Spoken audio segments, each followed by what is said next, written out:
Yo, Philly fans, welcome to this emergency explainer.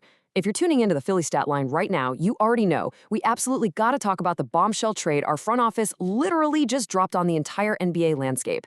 I mean, I'm still trying to wrap my head around it, but in what might go down as one of the most stunning moves in recent basketball history, the Sixers just bagged five-time All-Star and 2024 Finals MVP Jaylen Brown from the Boston Celtics.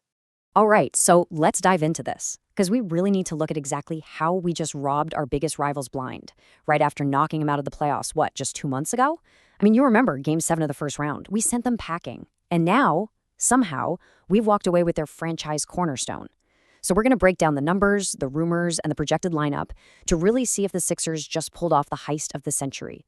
So here's the exact loot from the heist. We get a 29-year-old superstar in his absolute prime in Jaylen Brown. In an exchange, we ship out veteran Paul George, a 2028 first-round pick that might convert to a swap, an unprotected 2031 first-rounder, and 2 second-round picks in 2028 and 2030. Now, what's absolutely crucial to note here, and local outlets like Crossing Broad are already celebrating this, is that we kept our most valuable trade assets.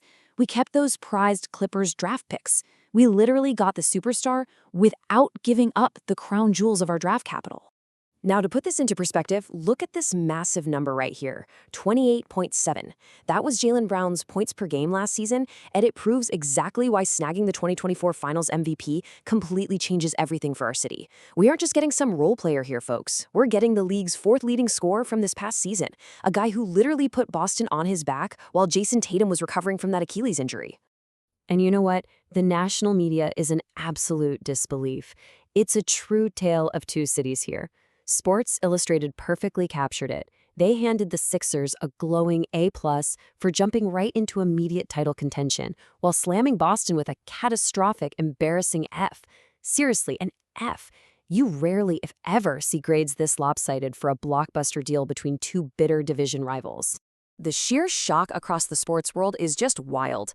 I absolutely love this quote from Sports Illustrated. Their writers couldn't even fathom how our front office convinced Brad Stevens to accept this deal. I mean, they point out that we spun a, and I quote, rapidly decomposing Paul George and 4 picks into a 29-year-old star coming off his absolute best professional season. It's universally being viewed as a massive, sweeping victory for Philly. So, right about now, you gotta be asking the logical question. Why in the world did Boston do this to themselves? Like, why would you trade away a guy entering his 11th season right in the thick of his prime, directly to the very team that literally just eliminated you? Boston is undergoing what a lot of analysts are calling a highly confusing revamp. Well, as always, money and drama talk. Boston was desperately motivated to shed the massive $182 million remaining on Brown's contract over the next 3 seasons. Why? Well, mostly because of his reported off-court headaches and those endless live stream complaints. The Celtics front office clearly just decided, you know what, we don't want the drama attached to that insane price tag anymore. But here's the kicker. To replace him, they took on Paul George. Guys, PG is a staggering 36 years old. And he's played less than half of his possible games over the last 2 years since he signed with us. It's really hard to defend this from a basketball perspective for Boston. You're giving up a highly durable 29-year-old for an aging, injury-prone veteran. Make it make sense, right? And it gets worse for Boston. They are now paying over $50 million a year for a guy who averaged just 17 3-points last season and, oh yeah, just served a 25-game suspension for using PEDs. Yardbarker is literally already calling the Paul George contract one of the worst free agent signings in NBA history, and Boston just happily took it off our hands. It makes this one of the most baffling revamps in the modern era of the league.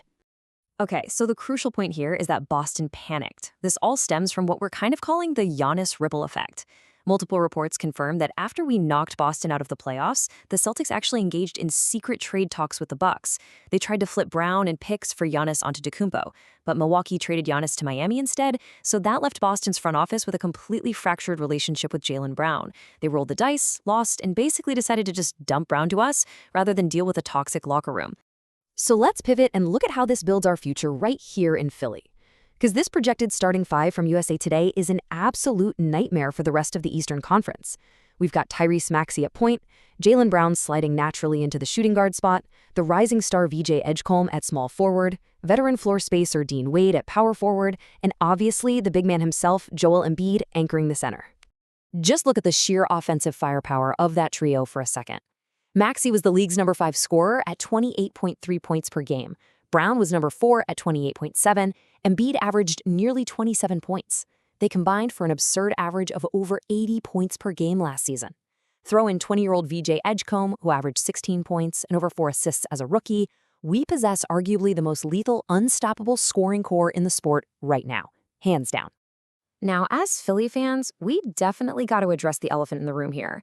Just recently, Brown went on a viral live stream and blatantly called Embiid a flopper. Yeah, it was a massive shot at our MVP. But you know what they say in professional sports, right? Winning cures all beefs. These are two elite competitors who both desperately want a ring. Honestly, if they can figure out the fit, all that past trash talk is going to evaporate the very second they step onto the court together in Sixers uniforms. And Vegas certainly agrees that the beef won't matter. The public reaction was instant. Our odds to win the 2027 NBA Finals completely surged overnight.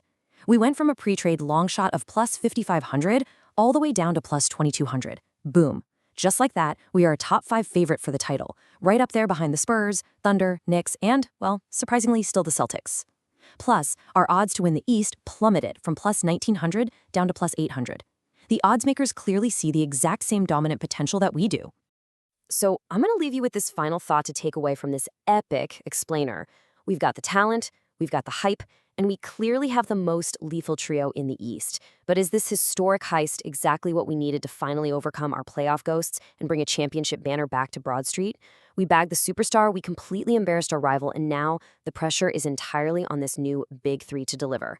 Let me know what you think in the comments, and as always, keep trusting the process, Philly.